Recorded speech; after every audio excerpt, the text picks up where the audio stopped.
Hi guys, it's Ariana. Welcome back to my channel. So for tonight's video, we're going to be reading some more scary stories. As per usual, I have my wicked candle in here, making the whole room smell like caramel apples. And I do have a collab here from one of my friends that lives in BC. Her company is named Clove and Quartz, and I've actually purchased stuff from her, and that's how we became friends. She has amazing bath bombs, amazing candles, and they're all infused with crystals. It spoke to me in a different way than what I usually buy for candles. Once I saw her website and then I ordered them and I was absolutely obsessed. So this was about 2 years ago, and she's since sent me this amazing care package to show you guys, and I'm very excited because she is so sweet. All of her products are vegan, her candles are soy wax, and everything is eco-friendly, and I'm very excited to show you guys her products and link it all down below. And I also have a discount code of 15%, so I believe it's Twisted15 if you guys want to save some money. I will link all of my codes down below and her website all down below. Her stuff that she sent me is so adorable. Like, look at her packaging alone. Her little mushroom with a thank you on it is so adorable, and I'm so excited to show you. So she did send me 2 crystals in this packaging. Now, I don't really have that much experience with crystals, but she did send me these 2, and I think they're absolutely gorgeous. I don't know the names of them, so I'm sorry that I can't tell you what they are, but they are absolutely stunning. Look at the texture, look at the quality, look at how amazing that these absolutely look, and I'm very excited. So she sent me 2 crystals. She also sent me a Mermaid Tears Coconut Milk Lavender Room Body Spray. So this is so cute, and it smells like coconut, and it smells heavenly. It is so adorable. I love the packaging. The packaging is so cute, and the fact that it's coconut is absolutely amazing because that is one of my favorite scents. A bath bomb, and this one has a crystal in it as well. You can see it peeking through, and it smells so good. I'm so excited to try these. Another bath bomb, which is a cauldron that has a crystal in the top as well. And I'm very excited to use this because I love bath bombs. I love having baths, and this is so adorable. And the 2 candles she sent me are absolutely stunning. This one is the Deathband Cafe, and it's a sprinkle cake frosting and obsidian stone in it, and it looks like this. And when you open it, I am obsessed with this. Look at how gorgeous that is. That is absolutely stunning, and the wood wick is so gorgeous. It has sparkles in it, and it smells like a piece of birthday cake. It is so heavenly. I'm so excited to light this. She sent this box to me literally a couple of months ago, right before I went to Mexico, and I haven't smelled any of the things in it because I've been waiting, and the anticipation has been killing me, and that is absolutely amazing. She also sent me this, oh, one of the ears broke, so ignore the ear, but she also sent me this gorgeous cat, and oh my god, I'm so excited to light this. This is so pretty. I'm sad that the ear broke, but Canada Post sucks, so I blame them. And the last thing that is in this care package is the Unicorn Tears Rainbow Marshmallow Opalite candle, and it looks like this. Look at how absolutely breathtaking these candles are. I am so obsessed with the candles that she has. They all smell absolutely heavenly. This one smells like fucking Fruit Loops. Oh my god, this is my favorite scent I think I've ever smelt in a candle. I'm so excited to light these. So a little bit about the brand. So this is Clove and Quartz, and this is a small homemade brand in BC. So everything is made to order, and everything is made by one person. All of her stuff is absolutely amazing. It is Canadian owned, Canadian made. It is made in British Columbia, which is actually quite close to me. And she does ship to the US. So if you are watching my video and you're not in Canada, good news, she does ship to you. So if you guys want to try any of her products, I will link all of her websites down below. I will link her Instagram down below so you guys can go check her out. But I highly recommend her products. I've ordered them personally myself, not even in a collab. I literally ordered them from TikTok because I got a TikTok video and I was like, I am obsessed with this. And I remember the bath bomb that I ordered was like a London fog inspired bath bomb, and it was a moon. I'll post a picture of it here if I can find it, but it was a moon, and it had such stunning stones in it, and I was absolutely obsessed. I actually have the stones that were in her original bath bombs that she sent me in my cactus downstairs. So I love the fact that all of these come with gorgeous stones. These are so cool. I don't really know much about stones, like I've said, but I'm very fascinated with the idea of candles that have these stones in them because this is so cool. These are absolutely stunning, and I do remember one of the stones that I got in one of her bath bombs was a moonstone, and I am obsessed with it. So with that being said, thank you so much to Clove and Quartz for sending me this care package. This care package is absolutely amazing, and I'm so excited to share the products with you guys, and I'm so excited for you guys to go check out her stuff. So like I said, I have a discount code code you guys can use. I'll link it all down below, down in my comment section and also in my description box, but let's jump into the spooky stories. Okay, so we are going to be reading a very long Reddit story. I was actually sent this from the Reddit author themselves. They reached out to me and they said that if I was interested in reading this story, that I was more than welcome to. This one is from the no sleep section, so this is a fictional story. So I know some of you guys like the true scary stories only, but this one is actually fictional. So I'm just giving you guys a heads up now. If you want to go watch one of my other true stories, you guys can definitely go do that, but this one is fictional. So this is from the no sleep section. It is from the Reddit author Bad Andy the Red, and it's titled The Wraith in the Woods. I don't believe in ghosts. I never had, and indeed thought that I never would.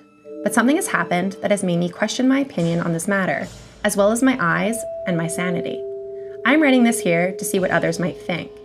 Be they skeptic like I thought, or a true believer, you can consider and judge for yourself if you think me crazy or you think such a thing could actually happen.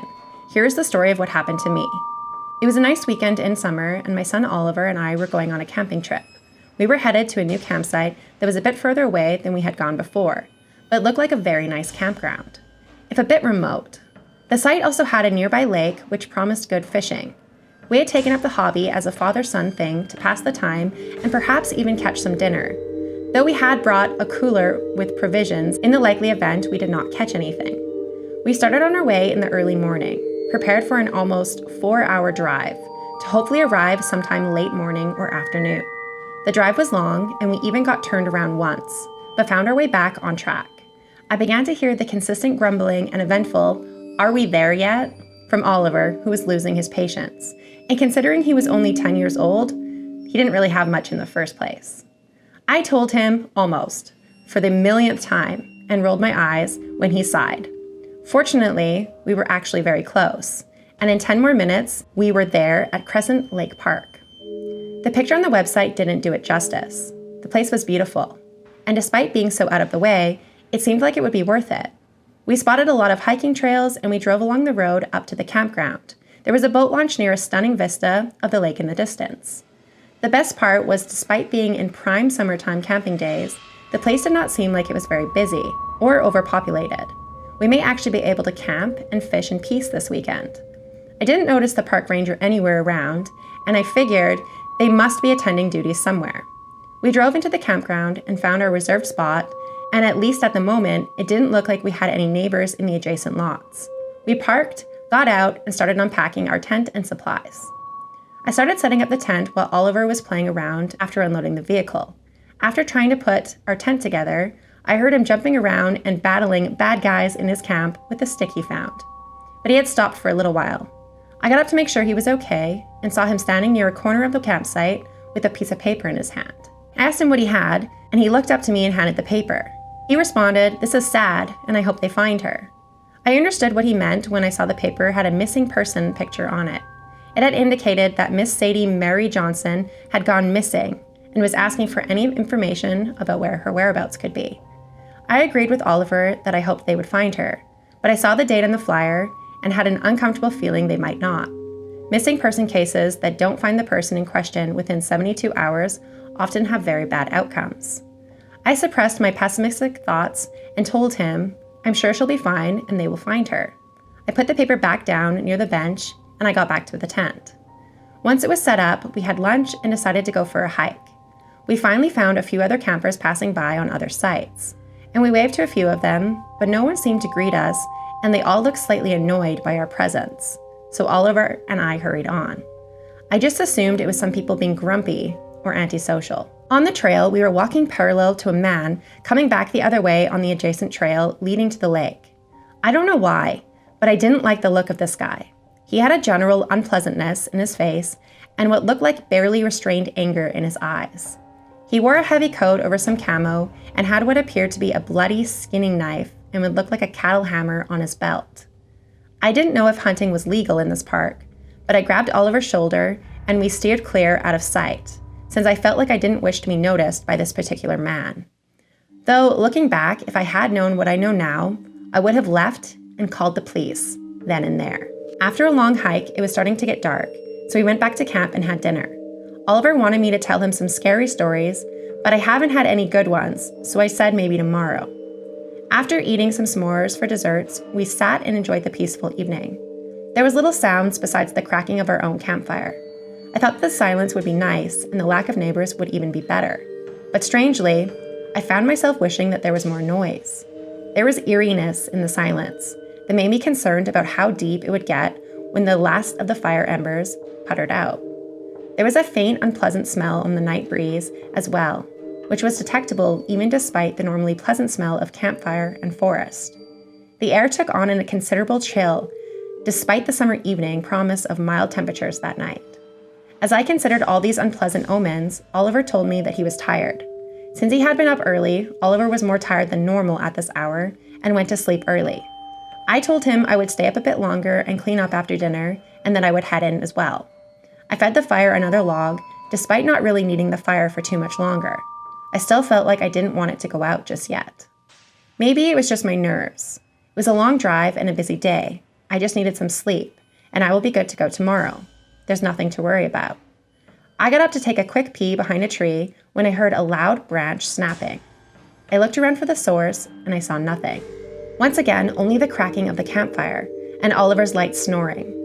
I paused for a moment and then thought of that disturbing man we saw on the trail, and I started wishing we had brought some sort of self-defense weapon on this trip. I also thought it was strange how the park ranger had not been seen anywhere since we arrived. I tried to push the thoughts from my head. Now I was jumping at noises and shadows. I did need some sleep.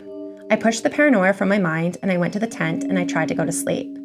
After what felt like forever, I had almost managed to go to sleep when my semi-conscious mind heard what I thought was the unzipping of our tent door, slowly and subtly. I sat bolt upright, looking at the closed door of the tent, aiming my flashlight at it accusingly. I let out a breath and I realized it hadn't been opened. Oliver had raised his head and let out a mumble. "What is it, Dad?" "It's nothing, don't worry about it. I just heard something," not believing my own words as I said them out loud. "Hey, did you get up to get out of the tent to go to the bathroom since you fell asleep at all?" I had to ask, not being able to let go of the sound I thought I heard. "No, I'm still very tired. I haven't gotten up," he replied. It was just my imagination, I thought. I laid my head down, trying to go back to sleep, pulling my sleeping bag up with an extra blanket. It felt freezing all of a sudden in the tent. Just as I lay my head back down on the pillow, I look at the wall of the tent right in the corner near the door where the missing person's flyer Oliver found earlier, the eyes of Sadie Johnson staring into mine. I almost cried out, but checked myself. "Oliver, why did you bring this piece of paper into the tent?" I said, pointing to the flyer. Oliver got up and rubbed his eyes. "What are you talking about? I didn't bring anything in here. I left that flyer on the bench. I didn't bring it in," he responded, annoyed that I'd woken him up again. I sat there confused and wondered what exactly happened. Oliver wouldn't lie for no reason. But how else could this have gotten in here? I certainly hadn't brought it in. I got up and I took the paper back to the bench, and I set a plate on it so it wouldn't blow into our tent by some trick of the wind, and went back in, tired, to try to get some sleep. I managed to get a couple hours of fitful sleep, but I woke up hoping today would be more fun and less morbid. When I woke up, I started a fire to cook breakfast, and my eyes caught the missing person again. I felt an odd chill, and I suppressed a shudder. I felt bad about what I did next, but I was getting a bit creeped out, so I took the flyer and I put it into the garbage. I justified this by assuming if someone had known anything about this missing person, they would have already come forward. Nevertheless, I still felt guilty doing it, but I didn't like the way it kept cropping up and how it somehow felt like it was looking at me every single time I saw it. I hurried on and I made breakfast, finishing up right as Oliver woke up. We were planning on doing some fishing, and nice and early in the morning, we might have good luck. The waters of Lake Crescent were clear and beautiful for what we could see through the thick morning fog. Several times I had to remind Oliver not to wander off, since besides the main trail, there was a lot of overgrowth and trees around the lake that could easily get lost in. Or worse, fall in the water and bump his head without me knowing. We set up our fishing poles and we were at it for a couple of hours when we saw the first boat out on the water. It was fairly far away, but we saw it veer off to a corner of the lake and stop. Maybe they were picking a fishing spot too? Then the boat promptly sped off in a hurry, going so fast that the wake reached us all the way on the portion of the lake shore. "Hey Dad, what are those guys doing?" Oliver asked. Maybe they were just fishing and forgot something, so they had to hurry off? I had almost convinced myself of this benign story, when we heard a gunshot ring out across the water. Was that a gun? I hadn't thought that any hunting was permitted around here, so close to the campground. Let's go back to camp, I said. I didn't feel safe sitting here if people were shooting things nearby. We started back to camp when Oliver pulled at my shirt as we were leaving. He told me to look across the lake, that someone was waving at us, that they're trying to get our attention and maybe needed our help. I saw it too. I strained my eyes and I saw what looked like a slim silhouette of a person slowly waving their hand over their head in our direction. I looked around and I didn't see any other people on that side, and I knew it had to be directed at us. It was too far away to shout a question, and for a moment, I wished Oliver hadn't noticed. Something seemed strange about the figure in the distance. We have to go check, Oliver said. I tried to think of a counter-argument, but if somebody was hurt and needed help, we were the only ones at this hour. Besides, the people on the boat that just seemed to be in a hurry to leave, which honestly was part of what worried me about this investigation. I agreed on the condition that he stay behind, and if there was some immediate threat, he would run back to camp and try to get help. He agreed, and we were off to the other side of the lake, cutting through a shortcut and bypassing the trail to get there as quickly as we could. We arrived where we had thought we had seen the figure, but no one was there. The air in the area seemed heavy, and oddly, the fog had intensified in this area. Starting to get concerned, I summoned the nerve to yell out, "Hello? Is anyone here? We saw you in the distance and thought you might need help." Oliver joined in and said, "We want to help. Are you okay? You can come out if you need help. We will help you." We stood in silence for what felt like hours, though it had only been a few minutes. We kept looking around the small clearing we stood in as the air got heavier and the silence became more intense. Just when I was going to suggest we turn back and leave, we heard what sounded like a low, muffled sobbing sound, like someone crying. We kept looking frantically for the source, becoming more disturbed at the sound of a sobbing, but we were unable to find out who was giving voice to it. Oliver was getting upset and scared, and I felt right there with him. "Dad, where is it coming from? What's wrong with them?" I didn't have any answers for him, and I wanted to know as well. I called out one more time, "Where are you? We can help." A moment later, the crying stopped. Then we felt a chill blow past us, and what smelt like a foul odor clung in the wind as we looked around and saw in the clearing where the wet footprints and tracks that looked fresh. The prints were coming seemingly from the center of the clearing with no definitive starting point, but when I saw a small hole where they emerged from, I fell back stunned. In the small furrow near where the prints were coming from, the familiar sight of the missing poster of Sadie Mary Johnson. The paper appeared wet, with the top half of the head damp and dark red substance on the woman's forehead, like her likeliness had somehow obtained a wound. "Dad," Oliver started nervously, "isn't that the same flyer as the one in our camp, about the missing person?" "It is," I said matter-of-factly, trying to suppress my own rising fear by maintaining a calm composure for him. Oliver was fixated on the poster, and he didn't notice the trail of footprints that I had noticed. They were leading out of the center of the clearing and appeared to be heading in the direction of the lake. "Let's get out of here, bud. I don't like this. Something feels wrong, so let's go back to camp. Someone might be up to something out here. It doesn't look like anyone's really here, nor do they need our help. And maybe it's some sort of prank. Whatever the case, we should head back and have some lunch and put the weirdness behind us." I tried to be serious in the statement both for his sake and for mine, like I would will myself to believe that this was normal and nothing was wrong. We made it back to camp, though the entire time I kept looking behind us to see if someone was watching us, or perhaps waving in the distance.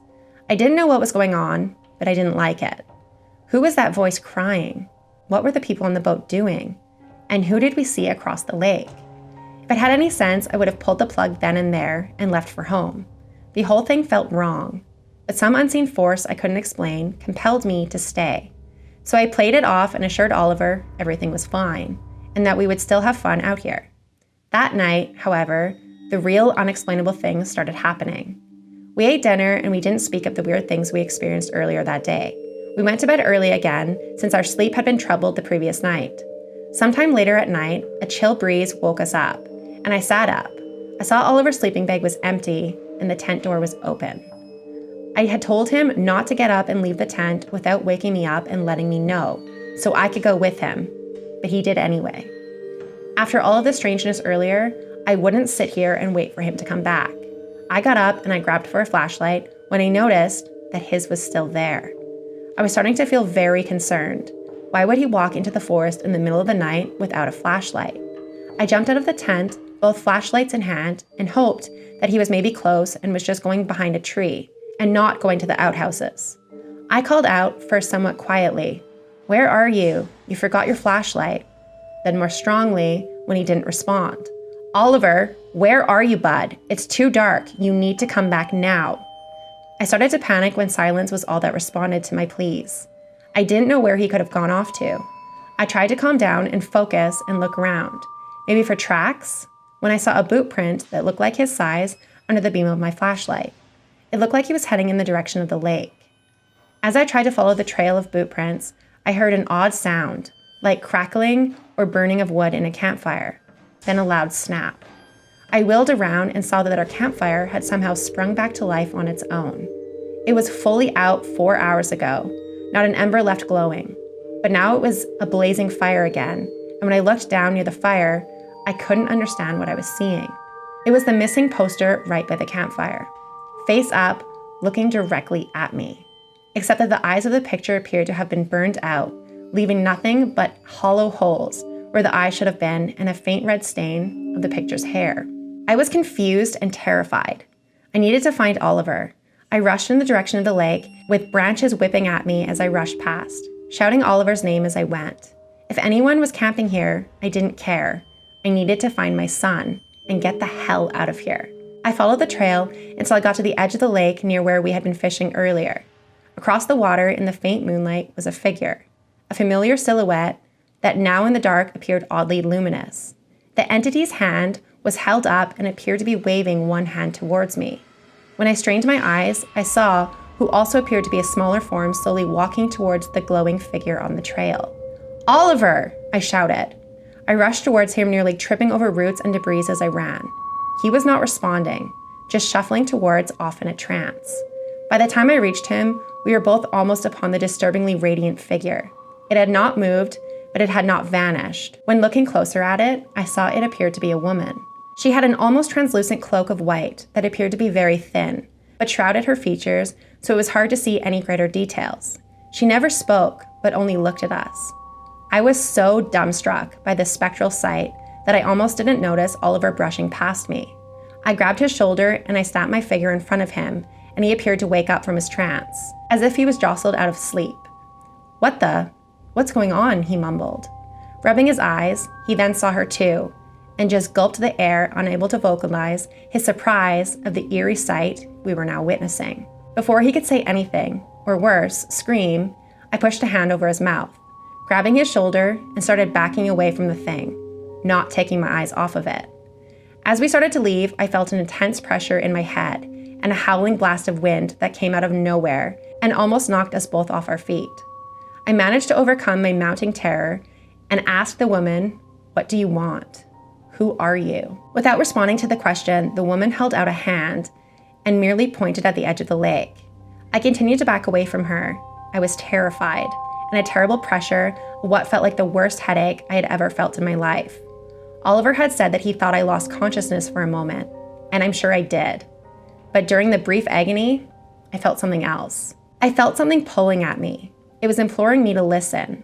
I resisted at first, but then I gave into the sensation and was taken back with a rush of feeling and emotions I felt all at once. Not just emotions, but scattered memories.